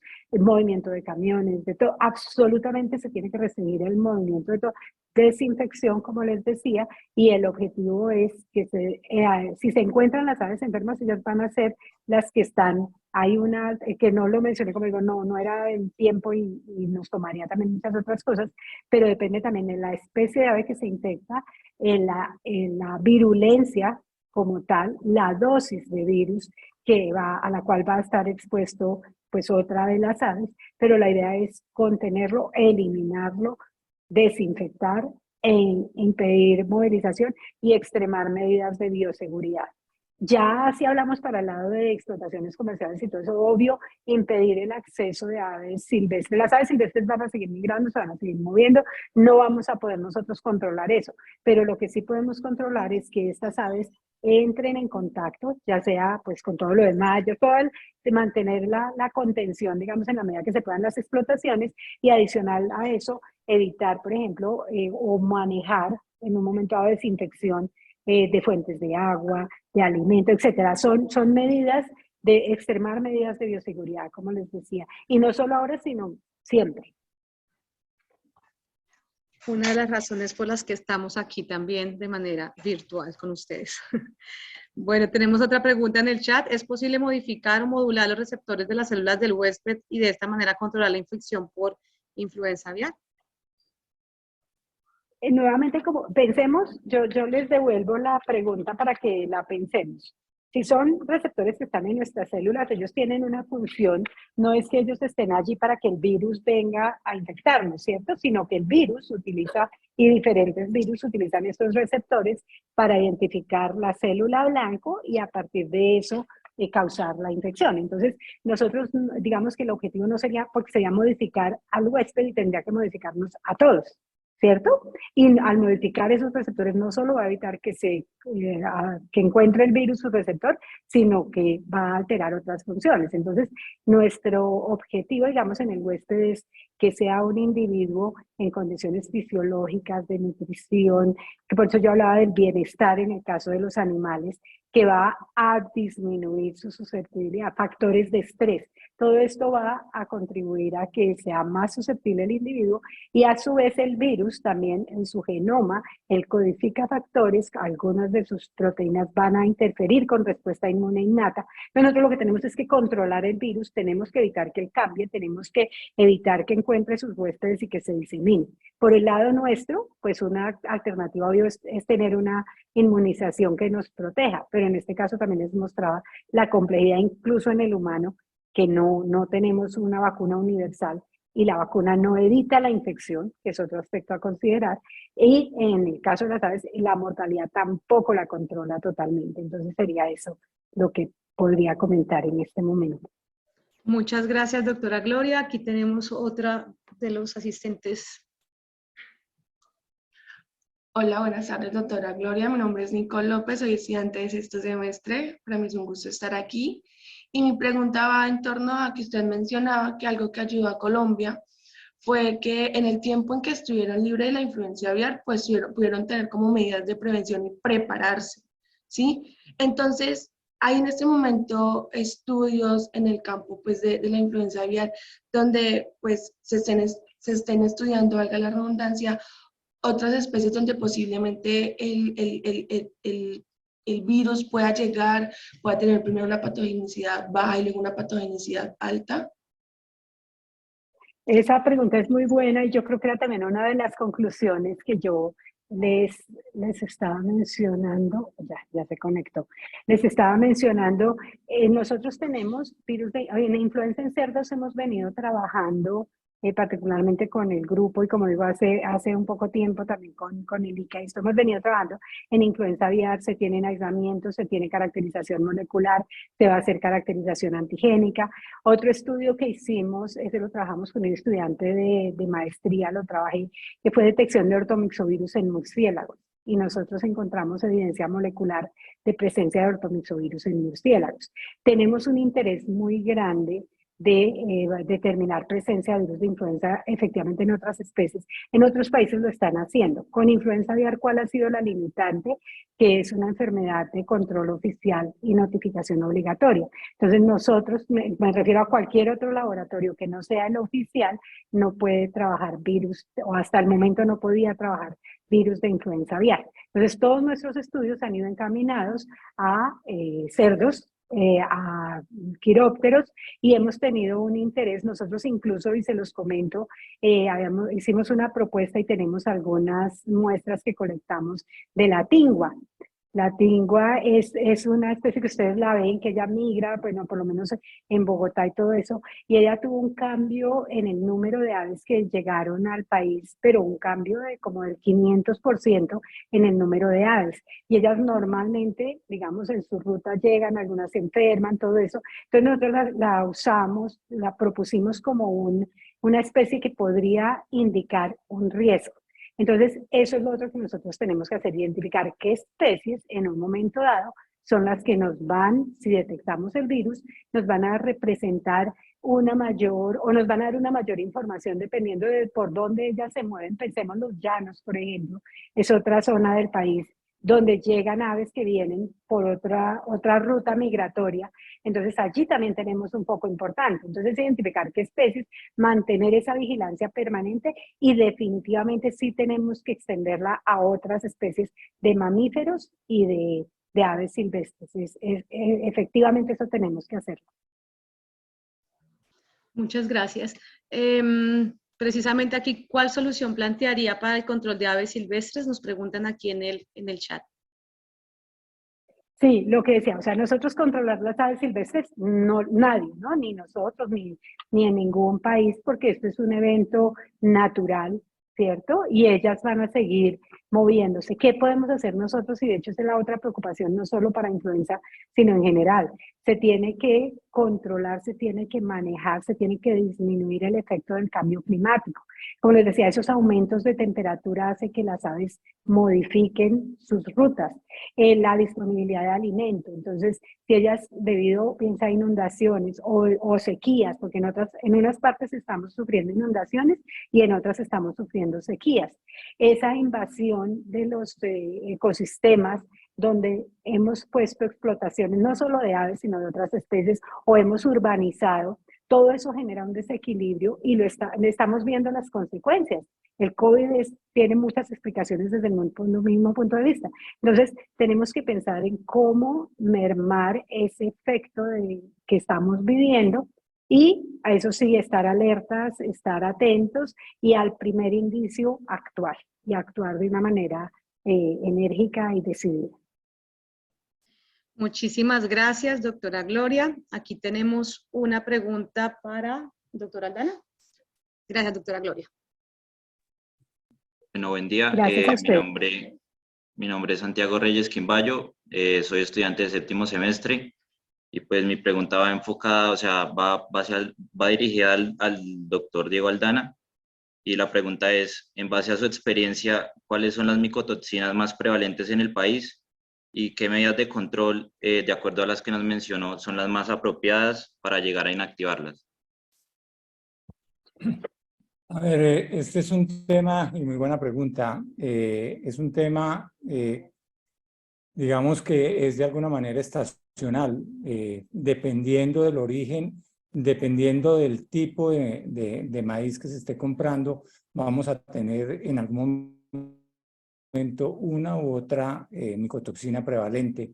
Hoy tal vez a nivel de campo uno de los mayores retos está con DON, que es digamos que tal vez la toxina más prevalente. Pero digamos que el tema de las micotoxinas han dejado de verse como el tema de solamente una micotoxina. Hoy el riesgo está cuando empezamos a tener esos efectos sinérgicos o aditivos entre micotoxinas, que son supremamente difíciles de poder, digamos, valorar y definir a nivel de campo qué es lo que va a suceder. La estrategia de control, pues indudablemente, como les digo, va a depender mucho también de los criterios de calidad con los cuales se compran esos granos, con los cuales se compran el maíz, ¿sí? Cuando hay compañías, y en el país hay compañías que son supremamente estrictas y celosas con la calidad del maíz que entra a sus instalaciones. Eso indudablemente que sería el primer filtro. Y el segundo filtro es digamos, la flexibilidad que llega a tener el nutricionista o el área técnica en definir cuál es la micotoxina que es prevalente en ese momento y cuál puede ser el producto de elección, ¿sí? Antes hablábamos simplemente trabajábamos con absorbentes orgánicos o inorgánicos. Hoy hay productos de tecnología que nos permiten definir si tenemos una micotoxina que es menos polar o es más polar, y de acuerdo con esa condición físico-química es que se establece, digamos, una estrategia de control. Entonces, no podría decirle que lo mejor es utilizar este producto o aquel producto. Va a depender mucho de los criterios de calidad que tiene una compañía en la compra de sus ingredientes, en la capacidad de almacenaje, y cuando hablo de capacidad de almacenaje es en el manejo que se hace de ese tipo de productos. Aquí hay una persona que está en el sector de los balanzos, que es el doctor Quintana, que tal vez la experiencia de campo de él pueda ser mucho más clara este tipo de respuesta para el auditorio. Bueno, pues con respecto a eso, digamos que en el tema de prevalencias de micotoxinas, como lo decía el doctor Aldana, la prevalencia varía bastante dependiendo de la temporada, ¿cierto? Y más ahora que digamos que el mercado americano se encuentra un poco complejo, ¿cierto? Y que estamos buscando diferentes orígenes. Sabemos de que las calidades del maíz dependen también del origen. Un dato puntual que tenga como de prevalencias de las micotoxinas, realmente en este momento no. Venimos trabajando en un periodo, diría yo, bastante prolongado de niveles permisibles, ¿cierto? De las micotoxinas que se analizan en las recepción de materia prima, aflatoxina, DON, cearalenona, T2, basados y pues trabajando, digamos que desde la parte comercial también nos aseguramos, por ejemplo, de incluir atrapantes de micotoxinas y demás, cosa de que las muestras que se toman y los resultados, ¿cierto? No sean el único mecanismo que nosotros utilizamos en la producción del alimento, ¿cierto? Como le decía el doctor Aldana en la charla, las micotoxinas no se distribuyen uniformemente a través de todo el camión de maíz o a través de todo un buque un buque granelero de maíz, ¿cierto? Entonces, pero la idea es que siempre logremos tener ese control y además también tener medidas de seguridad en el alimento que se produce. Muchísimas gracias entonces a los 4 conferencistas del día de hoy. Grandes aportes hemos tenido en la jornada avícola el día de hoy de AMEVEA Universidad del Tolima. Pues hay unas preguntitas aquí que quedaron como pendientes, pero me comprometo a recogerlas para enviárselas a los conferencistas, porque si no, pues nos vamos a extender muchísimo. Quiero extenderle un saludo especial a todos los estudiantes y profesores de la Facultad de Medicina Veterinaria y Zootecnia de la Universidad del Tolima, que nos encontramos hoy cerrando la Semana de la Ciencia, donde hemos recogido pues, conferencias muy interesantes de todas las áreas. Y hoy cerrando pues, con broche de oro con la jornada avícola. Muchísimas gracias a MEVEA por todo el apoyo y esta actividad que claramente que es de gran crecimiento para las universidades y lógicamente también para poder acercar a la academia con la industria.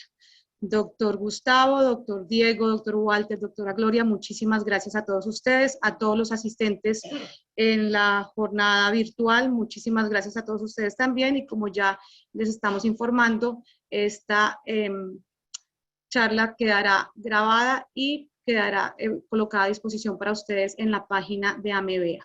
Muchas gracias también a Betanco. Muchísimas gracias a todos. Un feliz día para todos y esperamos pues, podernos ver nuevamente de manera presencial. Gracias.